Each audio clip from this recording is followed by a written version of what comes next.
And now to our other top story tonight, the breaking news. We now know how many Americans are in Nigeria to help find the missing girls. There are approximately 50 to 60 interagency team members on the ground. And a team of 7 U.S. military personnel from U.S. Africa Command are scheduled to arrive in Nigeria tomorrow.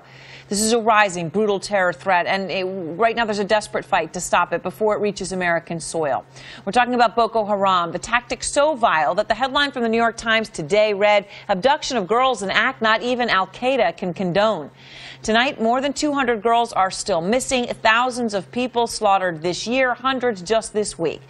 Bodies are burned, throats slit, and we are talking about civilians. The leader of this group warned America could be next, but Nigeria's president today said the end of Boko is near.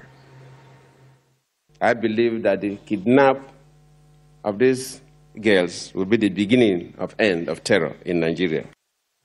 Many, though, believe Boko Haram is just getting started.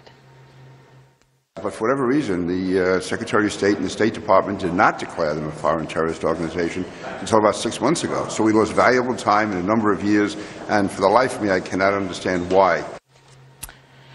That was time that didn't have to be lost. The administration was warned about the grave threat of Boko Haram 2 years ago by this man, the former commander of all American forces and operations in Africa, General Carter Ham. He is going to be our guest in just one moment. But first, I want to go to the capital of Nigeria, Abuja, where Vlad Dudier has been talking to sources on the ground. And Vlad, what do they think is happening to those girls tonight? This group, of course, known for its horrific brutality.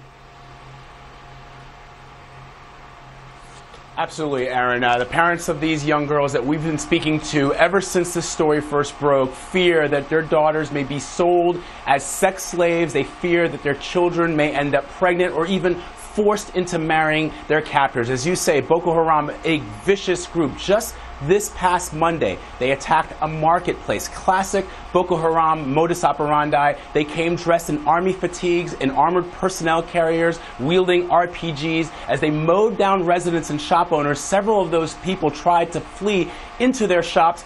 These militants burned people alive whilst they were in their shops, Aaron. The president of Nigeria today at the World Economic Forum saying that he believes that the abduction of these girls is the beginning of the end of terror in Nigeria. That's what he said. But for a lot of people, it seems as if the government and the military has been unable to control Boko Haram. They seem to attack at will, with impunity, at any moment, at any time. And so a lot of people are saying that, in fact, what may be ending is the Nigerian government's fog when it comes to dealing with this issue, because this has been going on since 2009, Aaron.